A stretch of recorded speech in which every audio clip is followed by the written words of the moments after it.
반갑습니다. 오늘은 연립방정식에 대해서 배우게 될 거예요. 지금까지 부등식을 정말 잘 풀어왔으니까 연립방정식 또한 잘 하리라 믿습니다.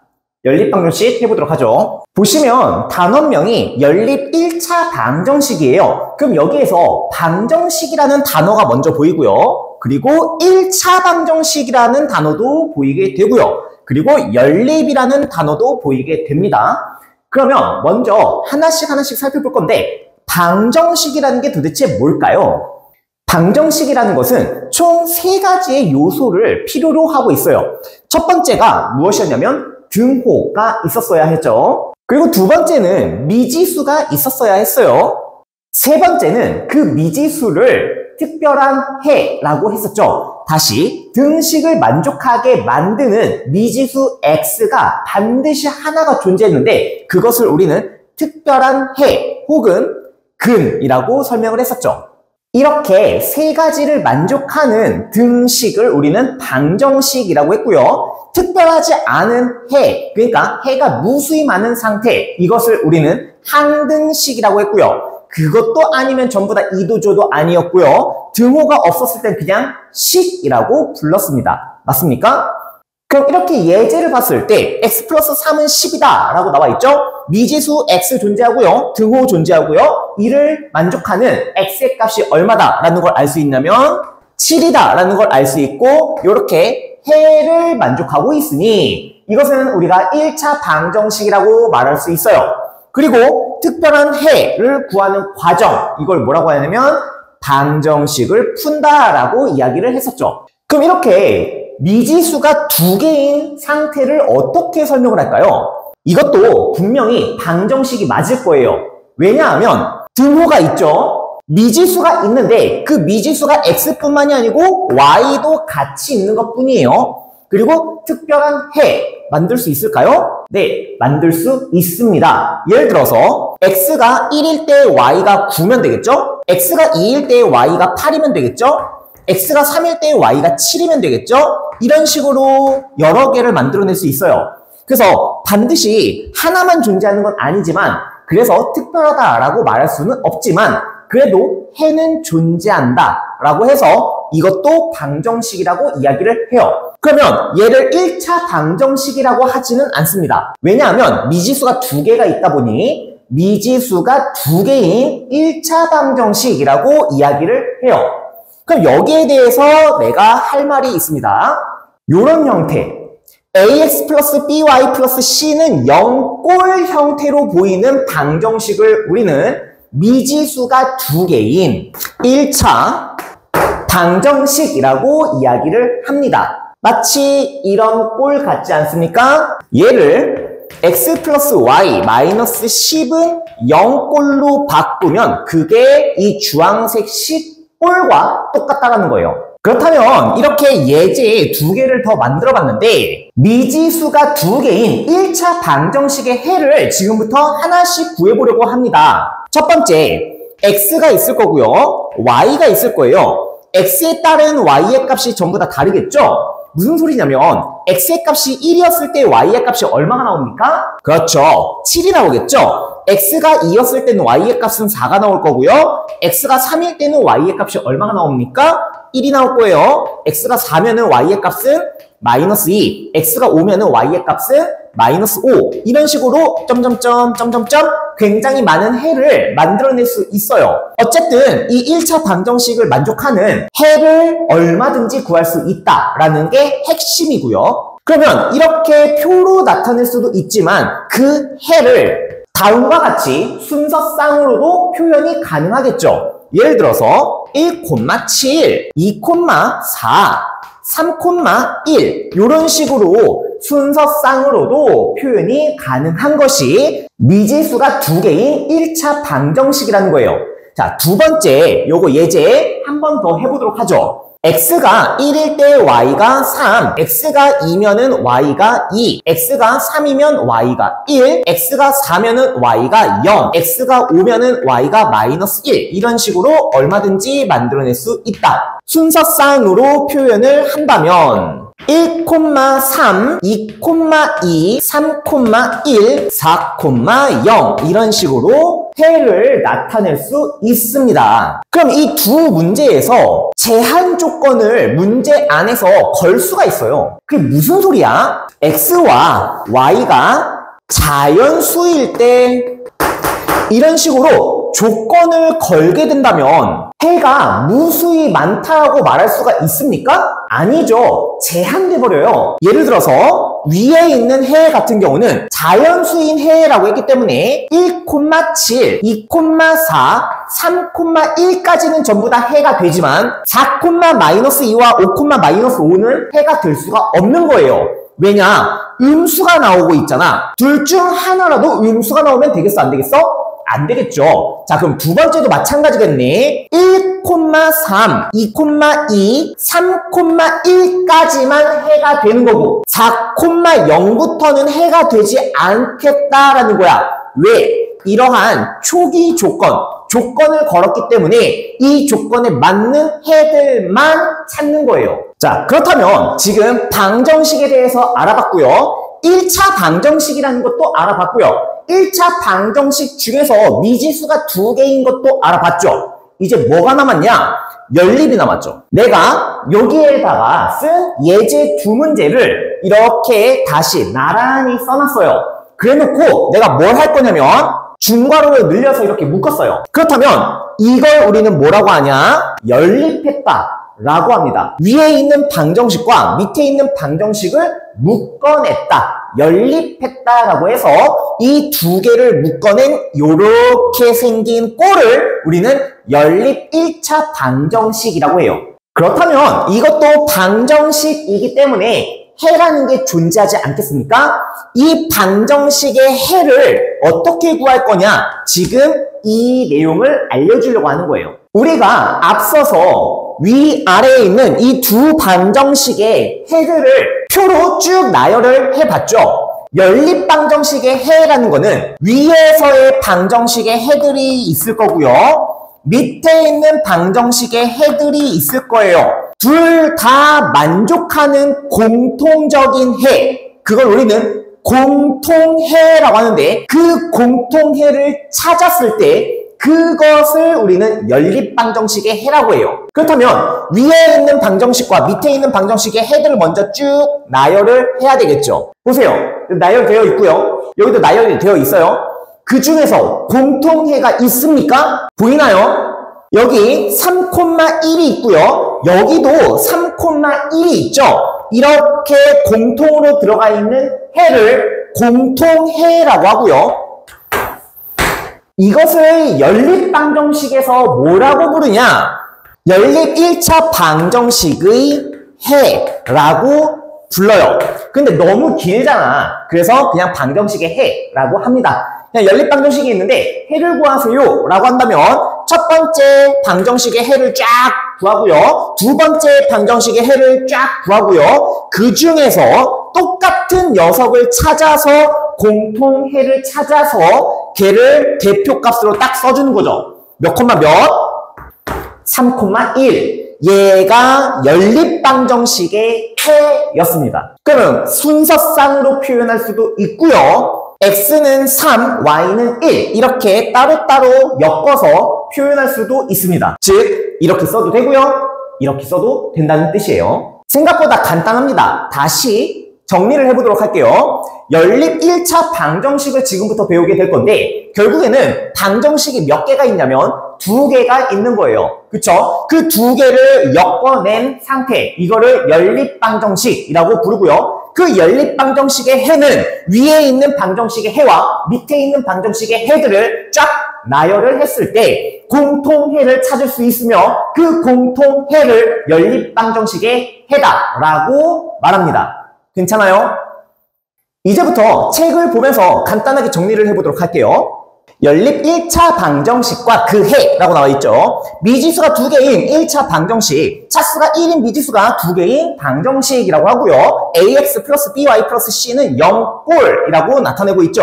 a하고 b가 0이 아닌 상수라고 되어 있는데 왜 그러냐면 a하고 b가 만약에 0이었다고 해봐. 그러면은 a가 0이었을 때 x가 지워지죠. 그렇게 되면은 미지수가 두 개라고 말할 수 있습니까? 그쵸, 말할 수가 없죠. 그런데 C 같은 경우는 0이 나와도 상관이 없죠. 왜냐? 미지수가 2개만 있으면 되는 거니까 C 같은 경우는 0이 나와도 굳이 상관은 없어요. 자, 예를 들어 보도록 하죠. 2x 플러스 y 마이너스 1은 0 이런 형태, 그쵸? 그리고 x 플러스 4y는 1 이런 형태. 이걸 우리는 뭐라고 해? 미지수가 2개인 1차 방정식이라고 해요.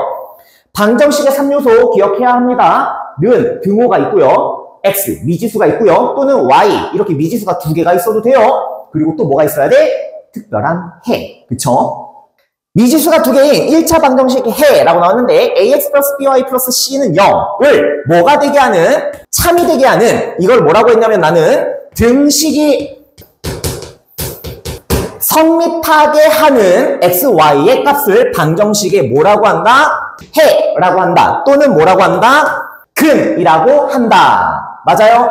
미지수가 2개인 1차 방정식을 푼다라는 말은 말 그대로 방정식의 해를 구한다.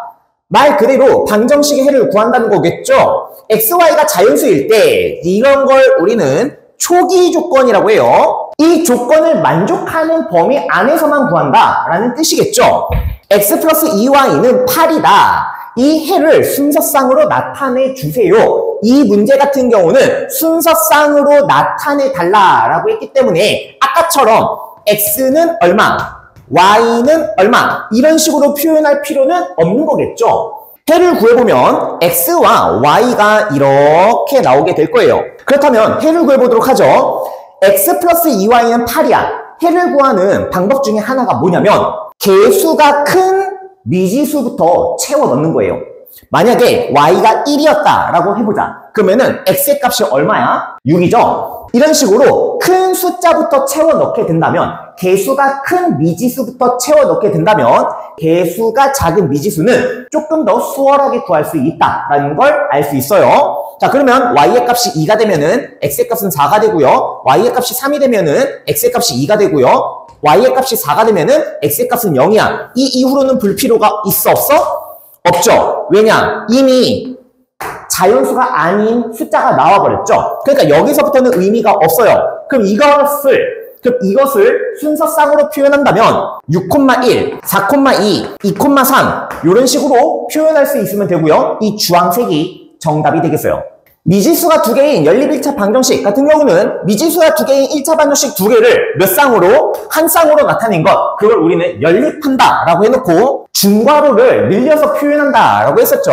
이렇게 중괄호를 늘려서 표현한다. 이거는 그냥 간단하게 표현법만 알고 있으면 되겠어요. 미지수가 2개인 연립 1차 방정식의 해라고 나왔어요. 두 1차 방정식을 동시에 만족하는 x, y의 값을 연립 1차 방정식의 해라고 합니다. 아까 전에 설명을 했었죠. 위에 있는 방정식에서의 해를 구하고 밑에 있는 방정식의 해를 구하고 이렇게 동시에 만족하는 x, y의 값, 동시에 만족하는 x, y의 값을 뭐라고 했었어? 공통해라고 이야기를 했었죠. 연립 1차 방정식을 푼다라는 것은 연립 1차 방정식의 해를 구한다라는 거고요. 두 1차 방정식을 동시에 참이 되게 하는 x, y 공통해의 값을 찾는 것이다 라고 계속 반복해서 설명하고 있습니다. 아까도 간단하게 풀어봤지만 다시 한번 예제 문제를 보도록 하죠. x 플러스 y의 값이 3이다 라고 한다면 첫 번째 방정식의 해를 구해보도록 할게요. 자연수라는 초기 조건이 있기 때문에 x에다가 1을 갖다 집어넣으면 y가 2가 나오고 x에다 1을 갖다 집어넣으면 y가 1이 나온다. 요거밖에 없어요. 두 번째 방정식을 구해보도록 하죠. x랑 y가 존재하고요. x의 값이 얼마일 때 x의 값이 만약에 3이다 라고 한번 해볼게요. 그럼 그때 y의 값이 얼마냐면 2가 되겠죠. 3 빼기 2가 1일 거니까. 다음 x의 값이 2가 되면은 y의 값이 1이 될 거고 x의 값이 1이면 y의 값은 0이 되니까 이런 거는 존재하지 않겠구나. 그럼 공통인 해가 2,1이 보이게 됩니다. 2,1이 보이게 돼요. 그래서 2,1 이렇게 답을 쓰셔도 되고요. 또는 어떻게 써요? x의 값이 2고요. y의 값이 1이에요. 이렇게 연립을 해서 따로따로 쓰셔도 됩니다. 이렇게 써도 되고요. 이렇게 써도 된다는 뜻이에요. 지금까지 연립 1차 방정식에 대해서 설명을 해봤으니까 간단하게 필수 예제 문제 3가지 정도만 풀어보도록 할게요. 64번 문제를 봤을 때 5x 플러스 ay가 7이고요. bx-y의 값이 마이너스 1입니다. 자, 이렇게 연립 방정식의 해가 나와 있습니다. 몇 콤마 몇으로? 2, 마이너스 1로. 그럼 이 해라는 거는 위에 방정식의 해이기도 하면서 밑에 방정식의 해이기도 하는 공통해였구나 라는 거를 아셔야 돼요. x에다가 2를 갖다 집어넣고요. y에다가 마이너스 1을 갖다 집어넣었을 때 위에 있는 등식에도 성립하고요. 밑에 있는 등식에도 성립한다라는 것을 우리는 역으로 생각할 수 있어야 된다는 거예요. 첫 번째, 미지수가 두 개인 1차 방정식에다가 x는 2, y는 마이너스 1을 대입을 해보자고. x에다가 2를 갖다 집어넣으면 10이고요. y에다가 마이너스 1을 갖다 집어넣으면 마이너스 a가 나오는데 그게 반드시 7이 나와 이 말이죠. 그럼 뭐가 된 거야? a에 대한 1차 방정식이 된 거죠. 마이너스 a의 값이 마이너스 3이 될 것이며 따라서 a의 값이 얼마가 나오냐면 3이 나온다라는 걸 알 수 있어요. 자, 두 번째도 마찬가지입니다. x에다가 2를 갖다 집어넣고 y에다가 마이너스 1을 갖다 집어넣는 거예요. 그럼 2b 마이너스 마이너스 1, 얘가 마이너스 1이다 라고 볼 수 있고요.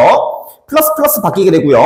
이 b의 값이 뭐가 나오냐면 마이너스 2가 나오고요. 따라서 b 값이 얼마가 나오냐면 마이너스 1이 나온다라는 걸 알 수 있죠. 이런 식으로 우리가 앞 단원에서 배웠던 내용들을 전부 다 알고 있어야 문제를 푸는데 아무런 지장이 없어요. 병목 현상이 없어야 됩니다. 보도록 하죠. a하고 b의 합을 구하는 거였어요. 그러면 여기서 a 플러스 b 값을 우리는 어떻게 구할 수 있어요? 3 플러스 마이너스 1 해가지고 얼마가 나옵니까? 2가 나온다라는 걸 알 수 있습니다. 그래서 방정식을 정말 잘 풀어야 되겠다. 식의 값도 정말 잘 구해야 되겠다. 연산도 실수 없이 완벽하게 이루어져야 되겠다라는 거를 여기에서도 느낄 수 있어야 돼요. 65번 문제를 보면요. 5x 플러스 my는 10. 두 번째, mx-2y는 36의 공통해가 식처럼 나왔어요. 이 상수 mn에 대하여 이 m-n의 값을 구하세요.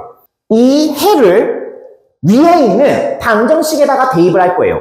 5 곱하기 x 대신에 m-1이 들어오게 될 거고요. 플러스 m 곱하기 y 대신에 마이너스 2가 들어오게 됩니다. 얘가 10이에요. 식의 값을 정확하게 구현해내지 못한다면 분명히 틀리는 문제가 될 거예요. 자, 5m 마이너스 5 마이너스 2m 이렇게 되겠죠.